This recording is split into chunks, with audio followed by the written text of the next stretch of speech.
नमस्कार, आप देख रहे हैं दैनिक ट्रिब्यून और मैं इस वक्त पीजीआई में आया हूँ। पीजीआई में एचआईवी अपडेट को लेकर कार्यक्रम चल रहा है, सीएमई चल रही है, जिसमें पूरे अगर हम बात करें स्टूडेंट्स यहाँ पर आए हैं, 350 के अराउंड स्टूडेंट्स यहाँ पे आए हैं। एचआईवी को लेकर अलग-अलग तरह के डाउट्स हैं और एचआईवी को लेकर आज मौजूदा दौर में क्या स्थिति है, इसको लेकर डॉक्टर अमन शर्मा है हमारे साथ बातचीत करने के लिए। सर, आज की अगर हम बात करें एचआईवी को लेकर क्या सिचुएशन है? अभी ये है कि एचआईवी का ट्रीटमेंट जो है वो बड़ा इफ़ेक्टिव है और एचआईवी का जो मरीज़ है अगर वो सही तरीके से फ़ॉलो-अप करता है और इलाज करता है तो नॉर्मल या नियर नॉर्मल ज़िंदगी व्यतीत कर सकता है। ये सबसे इम्पोर्टेंट मैसेज है। मैं यहाँ पे अभी डिस्कशन के दौरान सुन रहा था कि कई प्रेगनेंसी भी हुई है, उसके बाद आगे बच्चों में भी ये नहीं हाँ जाता। जी। इसको लेकर किस तरह से? जैसे पुराने ज़माने में पहले उसको डेथ सेंटेंस समझते थे, तो program has reached such a stage where लोग जी पा रहे हैं। उनमें एक कॉन्फिडेंस है कि हम नॉर्मल या नियर नॉर्मल लाइफ़ जिएँगे और वो प्रेगनेंसीज़ भी प्लान कर रहे हैं। जैसे पर वो सुपरविज़न में हो रही हैं। हमारे जैसे डॉक्टर विंदर ने बताया कि out of the 29 pregnancies which were planned pregnancies, कोई भी एक बच्चे में एचआईवी पॉज़िटिव नहीं हुआ। उनमें से ऐसे पार्टनर्स भी हैं जो सीरो डिस्कॉर्डेंट हैं। सीरो डिस्कॉर्डेंट मतलब एक पार्टनर पॉज़िटिव है, दूसरा नेगेटिव है, बट ट्रीटमेंट के कारण परिस्थिति ऐसी हो गई कि जो पॉजिटिव भी था उसमें भी वायरल लोड सप्रेस था। फिर वायरल लोड सप्रेशन में उन्होंने प्रेगनेंसी प्लान करी और बच्चे जो हैं वो एचआईवी नेगेटिव डिलीवर हुए हैं। सर, एचआईवी को लेकर अभी क्या सिचुएशन है? पंजाब, हरियाणा और चंडीगढ़ के पर्सपेक्टिव से करें, केसेस बढ़े हैं कि कम हुए हैं? केसेस तो कम हो रहे हैं। तो जैसे डॉक्टर सुचेत ने भी बताया कि 1000 में पहले एक पॉजिटिव आता था, अब 10,000 से 20,000 में एक पॉजिटिव आता है। तो डेफ़िनेटली वो एक स्क्रीनिंग काइंड ऑफ मेथड है जो कि सोसाइटी की प्रेवलेंस को दर्शाता है। अगर ब्लड डोनर्स में 1000 में पहले एक आता था तो आप समझ सकते हो कि प्रेवलेंस क्या थी। अब 1000 की बजाय अगर 10,000 में या 20,000 में एक आ रहा है तो obviously the new infection rates have come down. अगर कोई एचआईवी पेशेंट है, तो उसे रेगुलर मेडिसिन खानी पड़ती है, जैसे जी। शुगर और उसकी खानी पड़ती है बीपी जी, की? जी, जी।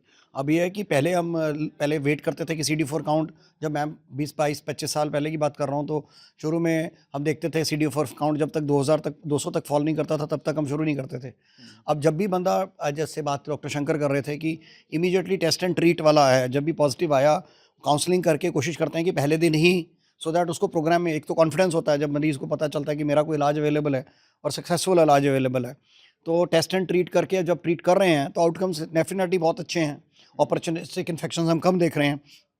पहले हम ब्रेन की एक एक गिवन टाइम पे ब्रेन की फंगल इन्फेक्शन होती है क्रिप्टोकोकल मेनिंजाइटिस, उसके 3-4 मरीज़ भर्ती रहते थे। अब हम वो हार्डली कोई मरीज़ देखते हैं, ऐसे बहुत रेयरली देखते हैं, but the numbers have surely come down. Hmm, hmm. अभी भी सर एचआईवी होने का मेनली रीज़न सबसे ज़्यादा आप तो क्या देखते हैं? ड्रग्स को देखते हैं? वो हाई रिस्क बिहेवियर है अभी भी। Unprotected sexual intercourse is still the highest. It is difficult to change human behaviour. So उसके लिए the second most is IV drug abusers. The first still is unprotected sexual intercourse. Hmm. आने वाले समय में sir ऐसा देखा जा रहा है कि कोई मेडिसिन आ जाएगी, एचआईवी का भी कोई तोड़ आएगा? हमें हमें उम्मीद रखनी चाहिए। हुँ। मेडिकल साइंस अगर 20 सालों में इतनी ज़्यादा एडवांस हुई है, तो अगले वाले समय में इसका कोई क्योर भी आ सकता है।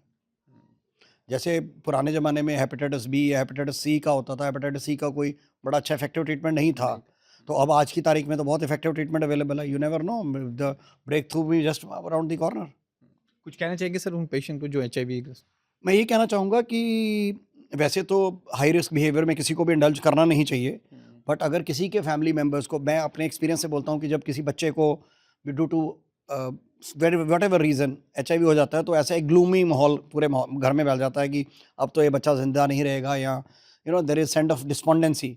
आई want to reassure the family members that if unfortunately anybody becomes positive, आज की तारीख में अगर वो ट्रीटमेंट ठीक कराए, हुँ। तो नॉर्मल या नियर नॉर्मल ज़िंदगी वो फिर भी व्यतीत कर सकता है। हम तो चाहते नहीं कि किसी को इन्फेक्शन हो, पर अगर हो भी गई तो अगर वो ट्रीटमेंट फ़ॉलो अप करता है, तो उसको नियर नॉर्मल लाइफ़, अगर आप प्रेगनेंसीज़ तक प्लान कर सकते हो, तो यही सबसे बड़ा होता है ना कि वो आगे क्या बनेगा।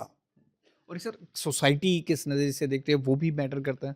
देखिए, सोसाइटी में अभी भी स्टिग्मा डिस्क्रिमिनेशन तो है और एक फ़ियर भी है। फ़ियर यही होता है कि इससे शायद मेरे को ना हो जाए। डेफ़िनेटली ये पिछले 25-30 सालों में कम तो हुआ है। There have been social media campaigns, there have been various initiatives, जो कि आपने टीवी में भी बहुत सारे ऐड देखे हैं कि ये खाना खाने से नहीं होता, हाँ। ये किसी को हाथ मिलाने से नहीं होता, ये किसी को ड्राई किस करने से नहीं होता। तो they have gone a long way in allaying the fears.